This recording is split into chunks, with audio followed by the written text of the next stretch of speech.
It was a really different experience trying to curate the auction because I'm so used to editing for magazine stories in which you're really looking for a series of images that tell a story, and I'm always looking for a narrative and how are all the different individual images going to fit together. But in this case, it was such a luxury. You know, you can just go for pure sensuous beauty. I mean, each image can just stand on its own.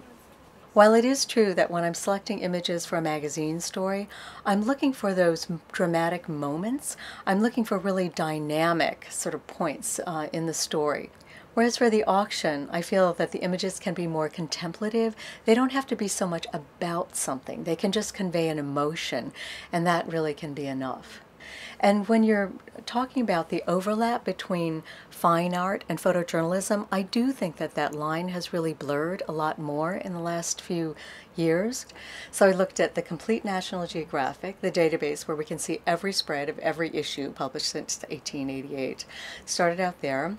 And then I looked through the workbox, which was sent to me by the fine art director, found a lot of images there, and some by photographers I'd never heard of before.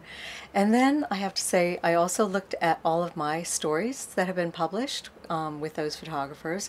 I looked through all of the books that have been done, the anthologies by National Geographic's publishing unit.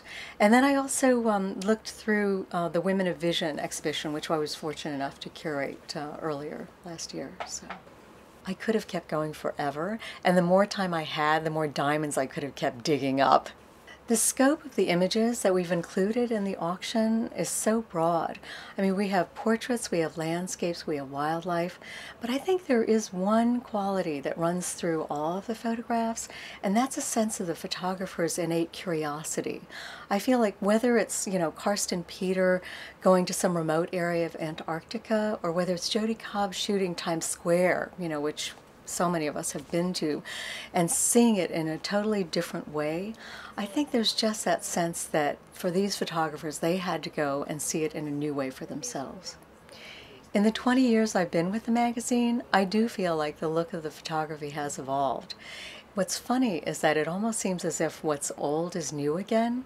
When I see Rob Kendrick shooting tintypes of cowboys or Lynn Johnson shooting medium format, it's as if some of the old cherished formats we thought were long gone have returned, and it just brings a new spirit and a new sense of how to reveal the world, I think, to the audience.